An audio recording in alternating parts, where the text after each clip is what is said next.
Добрый день. Добрый день, уважаемые депутаты и присутствующие на этом собрании круглого стола. Во-первых, я хочу отметить, что принятие такого закона – это объективно необходимо, потому что потребительская кооперация республики исторически занималась довольно длительное время, просто что столетия кооперации мы когда-то здесь тоже отметили. Это оказывало исключительно большой роль в социально-экономическом развитии Якутии. Поэтому, мне кажется, сейчас четко определить основное содержание потребительской кооперации. В годы советской власти потребительская кооперация в основном занималась продажей продовольственных промышленных товаров в сельской местности, а министерство торговли в городах и промышленных районах. Поэтому не хватало возможности для развития заготовительной деятельности. Переработкой сырья и материалов и оборудования тогда не было. Поэтому, мне кажется, содержание закона четко определит основные направления хозяйственной деятельности потребительской кооперации. Далее, когда будет определяться основное содержание, мне кажется, надо выделить ряд вопросов.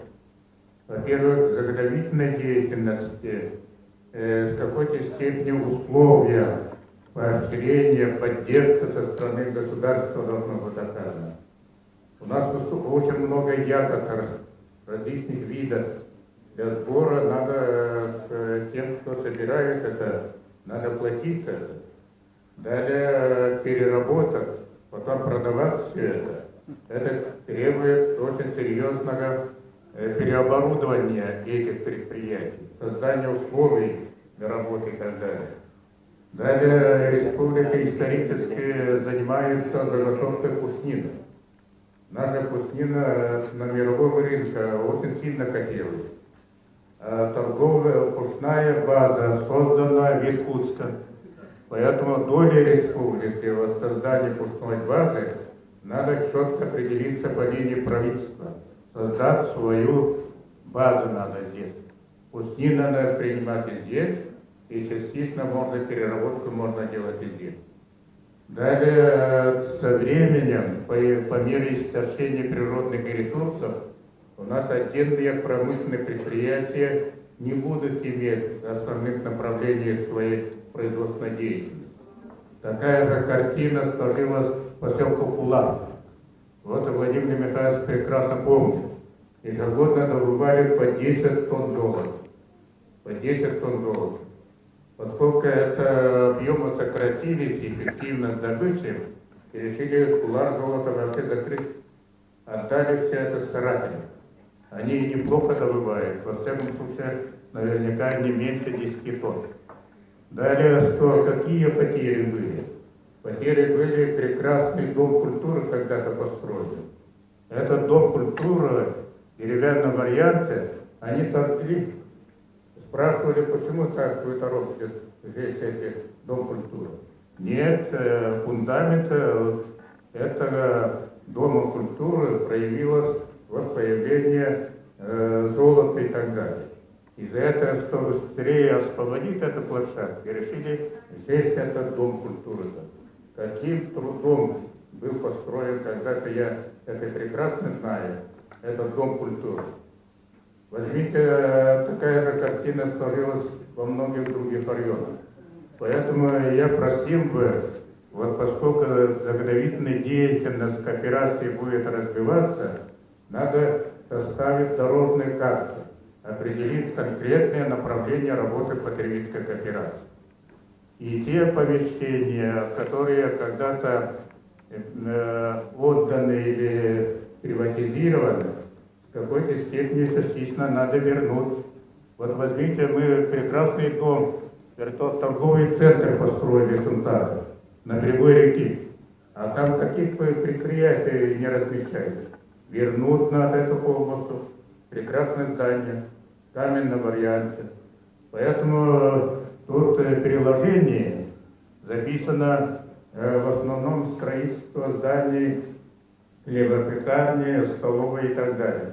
Мне кажется, переложение не надо принимать, потому что переложение носит потребительский характер.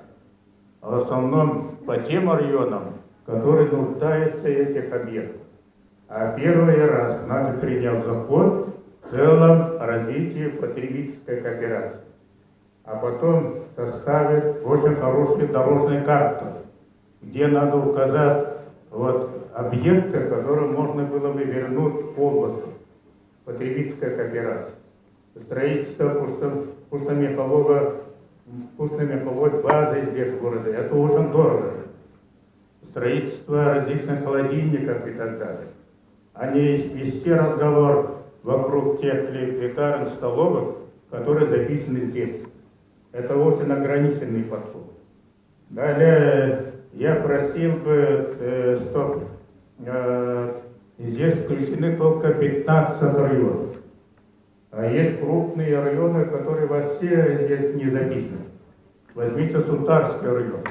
Крупный сельскохозяйственный район, который видимо, ни одной точки потребительской кооперации не имеет и за это не включается.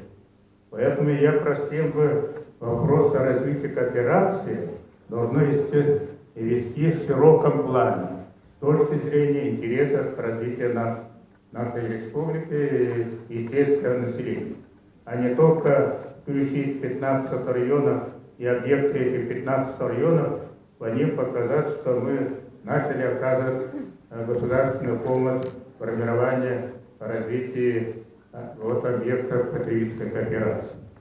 Далее я хотел бы подготовке этого проекта очень внимательно посмотреть, как подготовили свои законы, особенно Татарстан. Я хочу сказать, что я когда-то был членом Конституционной комиссии по разработке Конституции Республики. И мы пользовались проектом Татарстана. Очень хорошо подготовленный проект Конституции. Поэтому я просил бы еще раз вернуться, посмотреть этот закон их, потому что очень сильная интеллектуальная юридическая база Татарстана, которая дает возможность очень по-современному хорошо переставить современное развитие экономики и социальной сферы Республики Татарстан. Поэтому это помогло бы. И здесь у вас записано часто, довольно часто встречаются иные отношения, которые могут исполнять, допустим, предприятия потребительской кооперации. Так нельзя писать, потому что иные отношения могут быть по линии потребительской кооперации самые разные. Потом скажут, по закону-то был принят, мы этими иными отношениями пользуемся.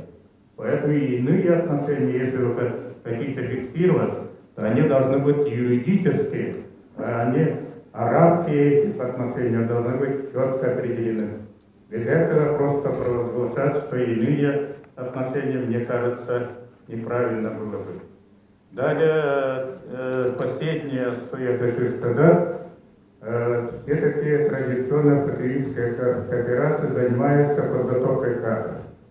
И здесь у нас довольно сложилась стабильная система подготовки кадров средней квалификации и высшей квалификации на базе Новосибирского института потребительской кооперации. Поэтому подготовка кадров, мне кажется, законом тоже надо отразить, потому что без кадров развивать потребительской кооперации не удастся. Но в заключение хочу сказать, что очень приятно, что депутаты выходят прямо туда, коллектив колется и общается, и заодно и меня пригласили, я первый раз здесь участвую в обсуждении проекта закона. Поэтому я выражаю свою признательность и желаю нашим депутатам больших успехов в реализации этого закона, очень нужного, необходимого закона о развитии потребительской кооперации. Спасибо.